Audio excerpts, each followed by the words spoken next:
Matthew? Yep. Right, I need to share this.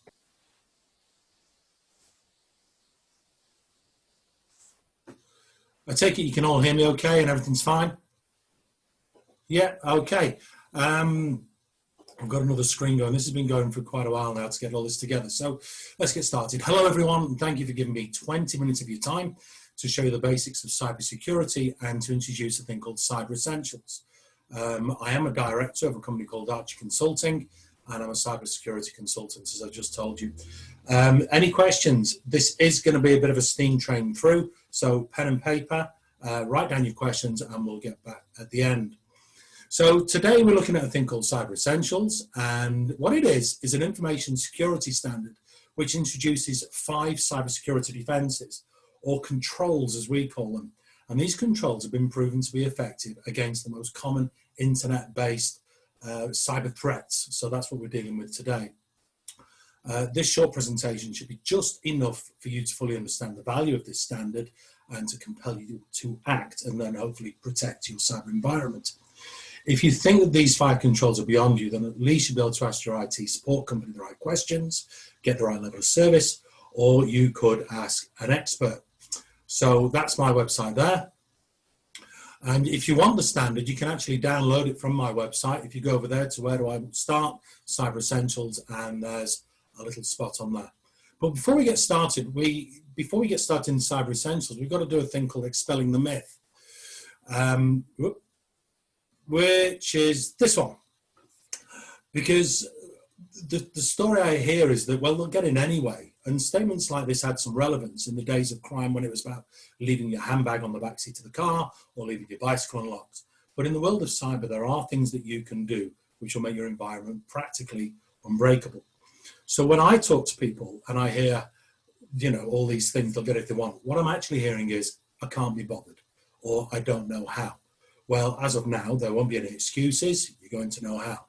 Now, as long as you layer your security and you put one on top of the other and it's all done correctly, it can be pretty much unbreakable. So what is CyberEssentials? It's focused on you, the end user, for small businesses. And CyberEssentials is a security framework, and it's jointly owned by the Department for Digital, Culture, Media and Sport and the National Cybersecurity Centre up there. It's delivered to the public by IASME, which is the group in the middle at the top, and that's the Information Assurance for Small and Medium Enterprises, and we, Archie Consulting, are a gold standard certifying body for these people. I've lost me cursor. So I'll keep as much as I can in technical terms, and I'll show you just what the security measures of CyberEssentials can be applied in most cases, and you can do most of this for free. We're not going to cover everything because there's a lot to do. We're not going to get through it all in 20 minutes. So we'll just do the important stuff. Hopefully you'll get the gist of it. Why would you want to get involved? Why would you do it?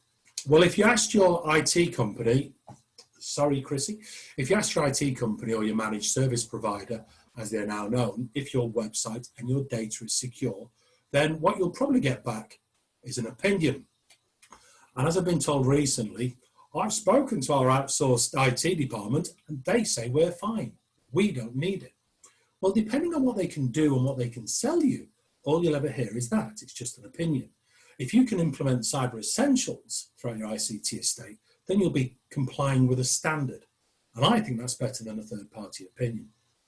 So the 2 biggest threats out there today are cyber criminals who either want to steal your data or use you and your network to steal somebody else's data, and you and your lack of awareness and inactivity. I'm going to bring my wife into this at this moment. 2 weeks ago, her bank account details were hacked, £700 out of the account before we stopped it.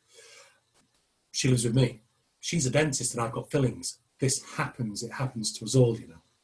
But to the cyber criminal, this is just another day at the office.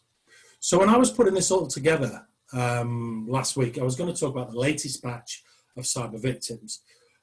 We've got Carnival Cruises, Facebook, Ryanair, but only last week we had Australia being attacked by China, we had Honda cars that were being held to ransom, and we had Avon Cosmetics too.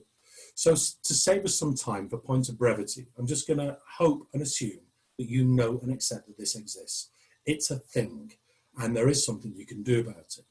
So think of CyberEssentials like a checkup, a health check for your computers, your networks, and your data.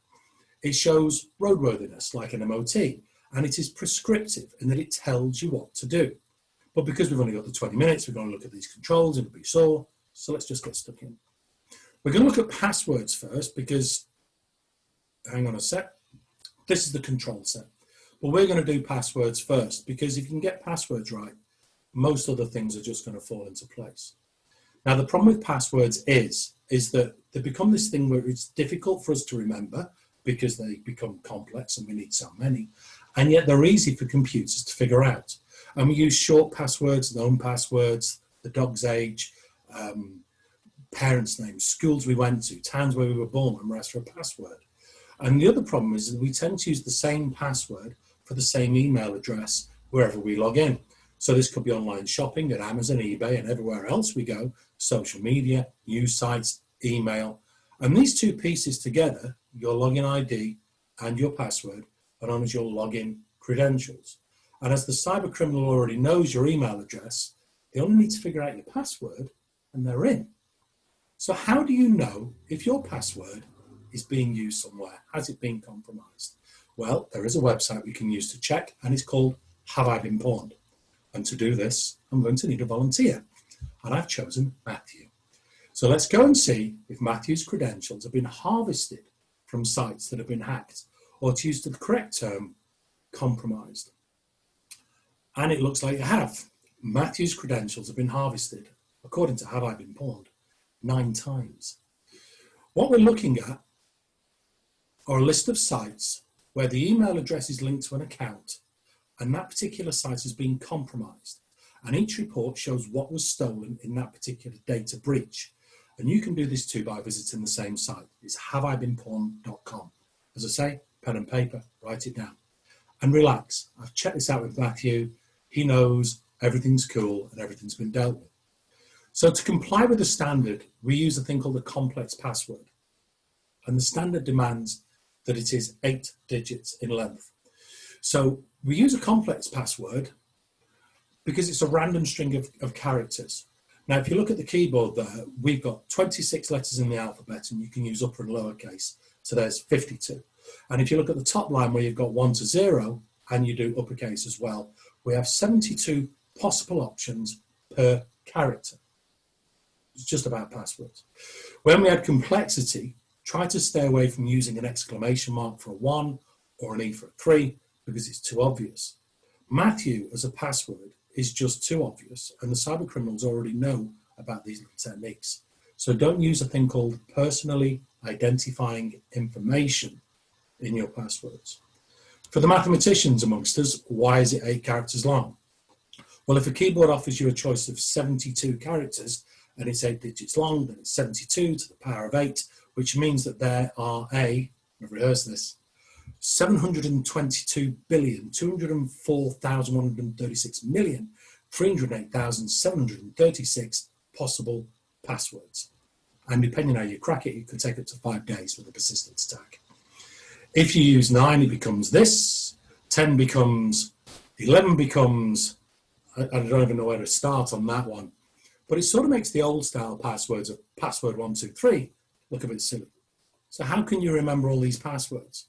Well, with a PIN number from a debit card, credit card, internet banking number, which you just can't be bothered with, by the way, my wedding anniversary, and I've been married twice, so there's one I need to forget, kids' birthdays, dogs' birthdays, and now I've got to remember this complex password. Well, the good news is you don't need to remember. You can use a thing called the password manager, and it's included inside CyberEssentials. We've got guidance for you to do this. Now, obviously, there are good ones and there are better ones. Many internet browsers have one built in. The one you're looking there on the screen is built into Firefox, and most of the browsers have got one. And if you keep your browser updated, and we'll talk about that in a moment, then it updates the security around your password manager too. And some of the free ones, like KeePass and 1Password, they're pretty good too. Again, we don't have the 20 minutes, but suffice to say that they are good, and you don't need to write it down the back of a Post-it note anymore. The final point about passwords, though, has got to be a thing called multi-factor authentication. If you haven't heard of multi-factor, what it's going to do is that when you try to log in, it's going to ask for confirmation to make sure that it's you by a different media or a different factor. And it will ask for proof of your email login by maybe sending you a message to your telephone. This proof may be a one-time code or a number that you need to type in or touch, or clicking on the yes option. Now, Google use it, Facebook use it, everybody uses it, and you can use it. And in most cases, it's free. It's free, it's great to use, it's a requirement of the standard. And it can be an annoyance because all this security can get in the way of you doing work, part of the process. But if you can use multi-factor and complex passwords, it starts to put up a very solid wall to your cyber criminals. Okay, so far? Good. Let's move on to one of my favorite subjects, firewalls and antivirus. The two inside the standard are put together because in effect, they're dealing with the same thing. They're controlling access to your network, your devices, your software, and your data. And as far as the standard is concerned, there are two types of firewall. There are software firewalls, and which sits on routers and your end user devices and things. And there are hardware firewalls, which is an actual physical piece of kit which sits on your network, and it monitors the passage of traffic and data. So let's look at end user devices first and figure out what a firewall is and where it came from. This is a firewall in the eyes of the designer.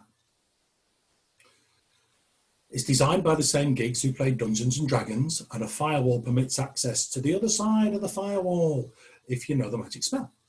That's how it works. In reality, a firewall is a set of rules that allows, oops, shouldn't have seen that, that allows or disallows the flow of data in a yes or no kind of way.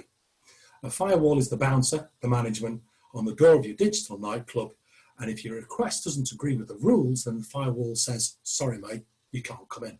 No trainers. The problem we have with firewalls on most machines is that they aren't even turned on.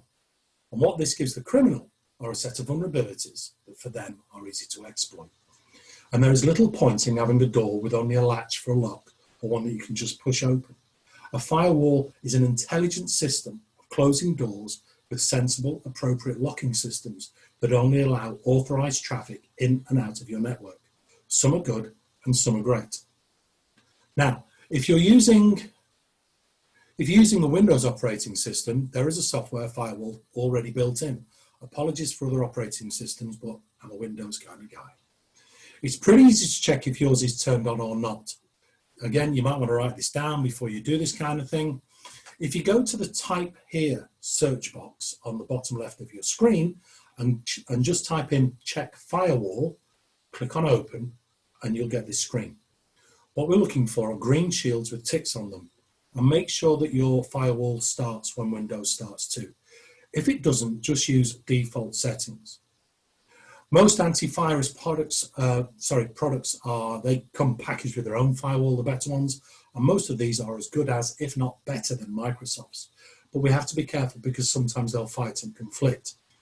To go into this in any kind of depth, you can either get an opinion from your trusted supplier, or you can talk to an expert. Your choice, really. Your internet router as well, that has a built-in firewall. So everybody who supplies it to your home has got one. And it's a similar process to log in and check that it's turned on. Sometimes they are not. The login credentials usually on the bottom. You can see them there on the back of that. That's a BT box. And you might want to change them. I'll briefly touch on how in a moment. Hardware firewalls sit on boundaries. I hope you get the reference. Where networks are physically apart, like remote networking from home is a good example, or between departments or buildings, you should have a thing called a hardware firewall. They range from good and cheap, and this is what they do. They range from good and cheap, which is the only time you'll ever hear those two words in the same sentence, to eye-wateringly expensive, many, many thousands of pounds. By cheap, I mean they start at about £350 plus VAT. For a little more money, they provide wireless, which would be better than the one that you've got, and manageable power. You can turn it up and down, and it'll be more secure.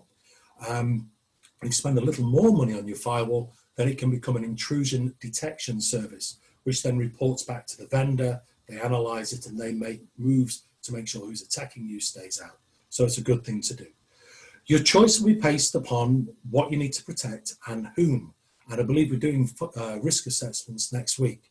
So to make the right decision, you either talk to your IT provider and see what they recommend, or talk to your expert. Again, it's your choice. Would I buy a second-hand one? No. Okay so far? Antivirus. And I hope you're sticking with this, pen and paper. I know it's a bit of a steam train.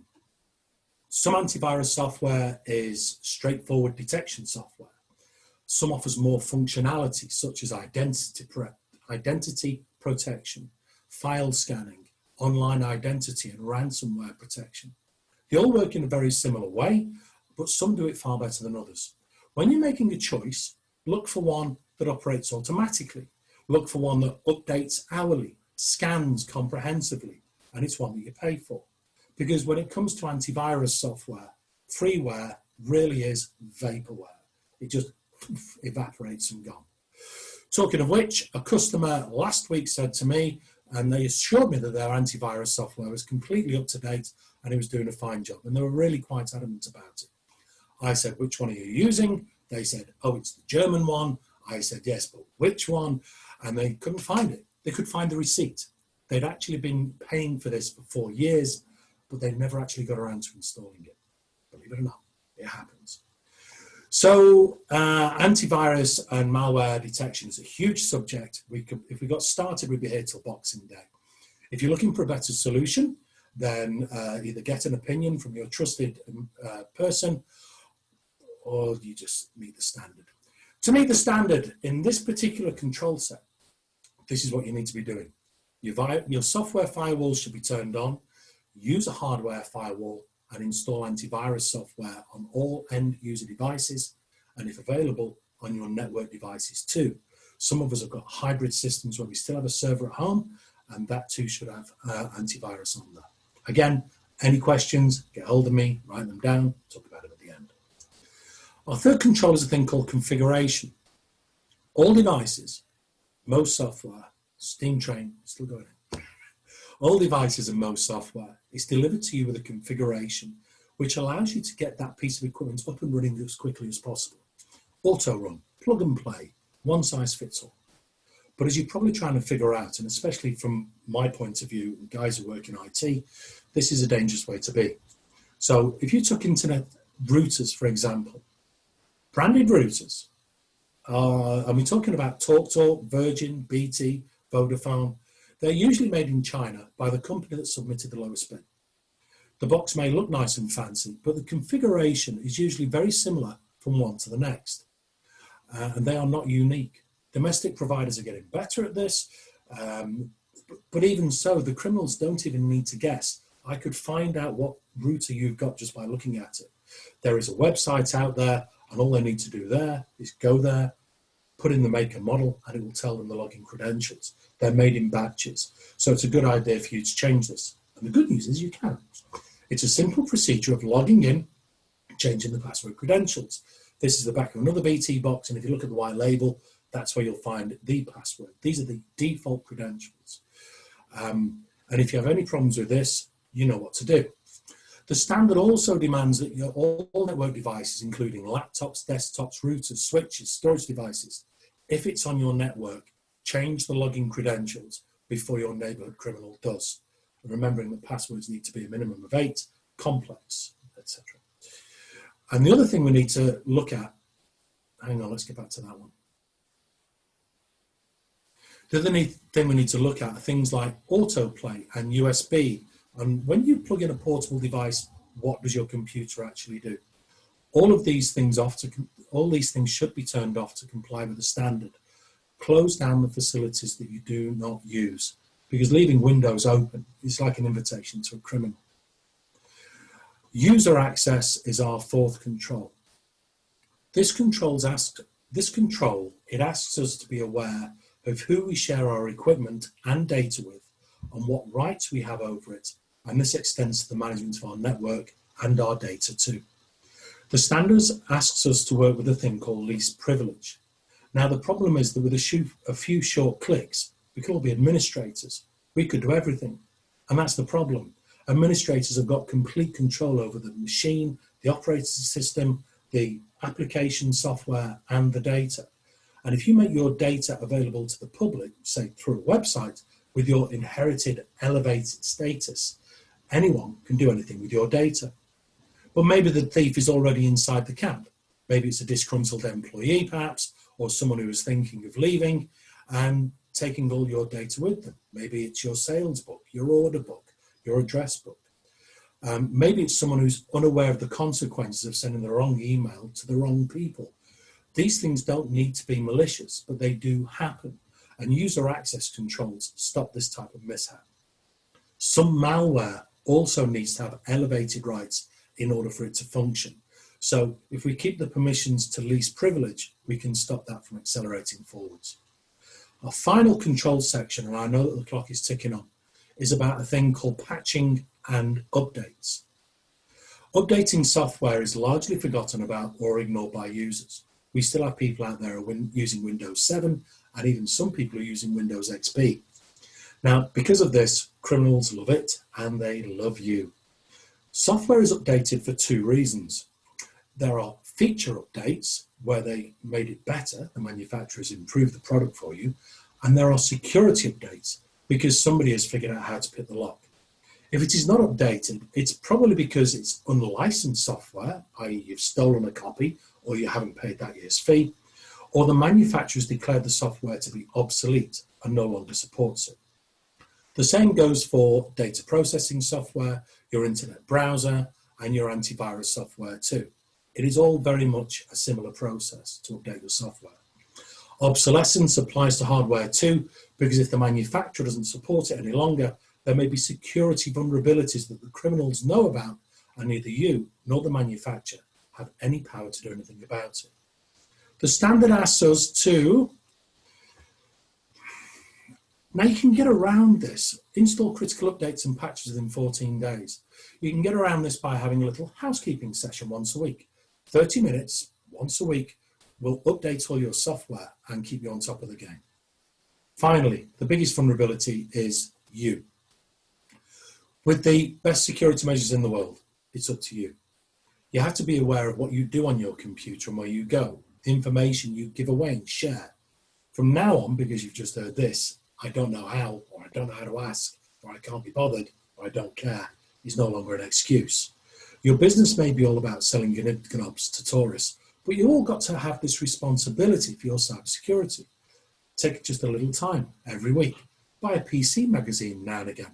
Learn something about your computer's operating system and software. All you have to do really is update your software. It'll soon become part of your routine. It's no difference to locking the door of your house when you leave, and it's a damn sight easier than disinfecting the virus from your laptop. CyberEssentials, at the end, is free for you to use.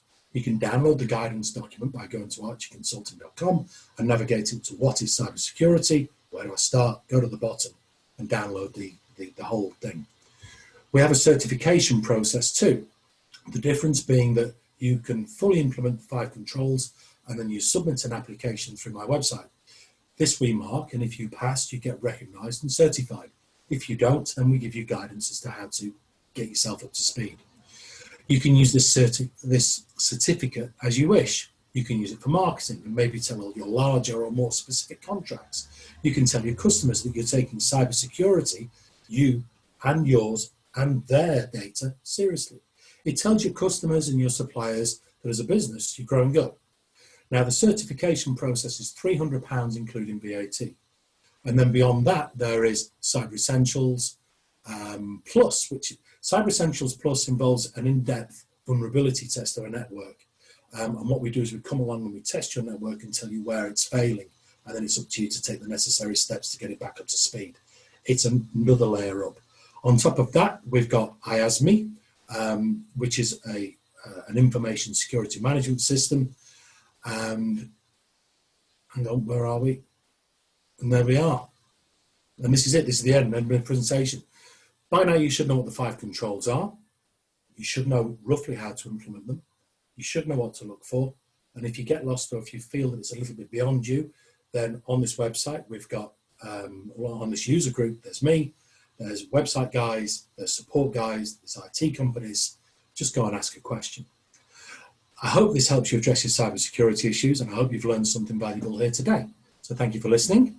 Back to Matthew, and time for all your questions. Thank you. Thanks, David. I appreciate that. Could you just take off the presentation? Perfect, all done.